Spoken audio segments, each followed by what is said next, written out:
Yes, so now we are discussing about snacks business.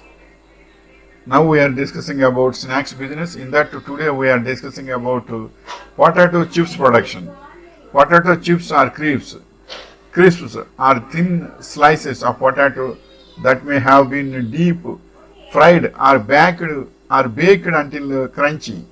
They are commonly served as a snack, side dish, or appetizer. Next point is how do you make potato chips stay crispy? A soak in water to remove some of the starch helps keep potatoes from becoming too brown before they become fully crisp. I do this twice to get rid of as much starch as possible. Dry well for safety sake. After the rinse, it is important to dry the slices well so that there is less spattering during frying. And next point is how do you make potato chips from scratch? Slice the potatoes into a bowl and immediately toss them with the oil. Season lightly with salt and arrange them in a single layer on a baking sheet.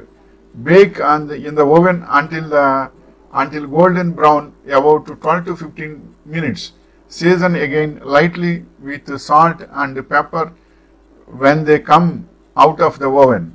And next point is what kind of potatoes are used for potato chips. The Yukon Gold variety are considered ideal for potato chips because they are basically an all-purpose variety which can be used for mashed potatoes or frying as well. That is why most potato chips are made from Yukon Gold potatoes. Russet potatoes can also be used for chips. And next point is why do you soak potatoes in water before frying? Frying fresh cut potatoes. Soaking peeled, washed and cut fries in cold water or overnight removes excess potato starch which prevents fries from sticking together and helps achieve maximum crispiness. And next point is do you have to boil potatoes before making chips? So toss the sliced potatoes into a large saucepan and cover the chips with water. Bring the water to a boil, then reduce the heat and simmer for just 4 minutes. Don't overcook the chips or they will fall apart before frying. Drain the chips into a colander and just let them sit there for 5 to 10 minutes. Next point is how to dry potatoes quickly. Place a piece of paper towel in each hand and toss the potatoes in a bowl. The paper towel will soak up the excess water, leaving them dry and ready for the heat of the oven.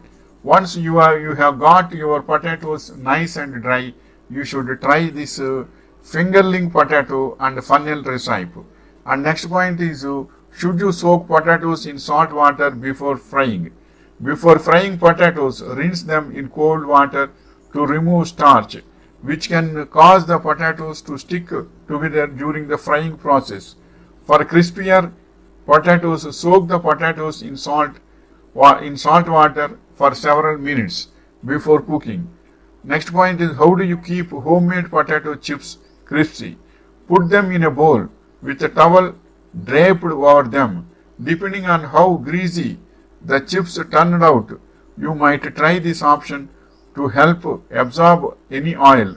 Store potato chips in an airtight container for longer storage periods. This option works well. Store the chips in a sealable sandwich bag. And next point is potato chips, very delicious food product. In cinema theaters, bakery shops, fast food centers, heavily going products. In production line can process both potato chips and French fries as it is an FMCG product that is fast moving consumer goods. Demand is increasing globally. Here is the process information. You can purchase machinery for this in online alibaba.com Alibaba.com and other dealers also can supply this machinery you can require. You can inquire if you want to start this in bulk basis. Chips and wafers are consumed almost everywhere. Cinema halls, schools, home, bars, in buses and on trains, etc. Manufacturing chips and wafers with potato, raw banana, jackfruit, tapioca, and other starchy roots is fairly easy. However, you need to get supply of raw material and have good packaging. Generally, bakery shops order such chips and wafers in bulk. This is the information regarding potato chips. Potato chips making is also a very good art. Sometimes it will be jointed for not boiling in a good way, and sometimes so you should have a suppose if you want to start independently, you should have a training of at least 1 or 2 months under a team of making potato chips. Then you can start independently. Even though if you want to start independently, first you should have a project report of that. Where is the location is comfortable, and what is the space is required, and what are the machineries you should purchase, and what are the transport facilities are there or not. And most important thing is you should collect the data of suppliers and dealers and wholesalers. If you get all this information, then you can start independently. Then you should always maintain the continuous rapport with suppliers, especially about the Gmail numbers, that is email numbers, and as well as emails, and as well as contact numbers, and all these you should maintain perfectly. Then it will be very useful. Then you can start it. One more thing is, if you potato chips you are making in a large scale, means you should have a supplier. That means other suppliers taking means it is different, and your supplier is different. Other suppliers means they will give money and take it, but your supplier for getting orders, for getting the supplies also, you should have a supplier, and collection sheet also should be there. If both are, if your person is intelligent and able to manage well, you can use one person for supplying and getting orders and collecting cash also. If you do the likewise, then it will be very smoothly running, and you will get profits also. Wishing you all the best.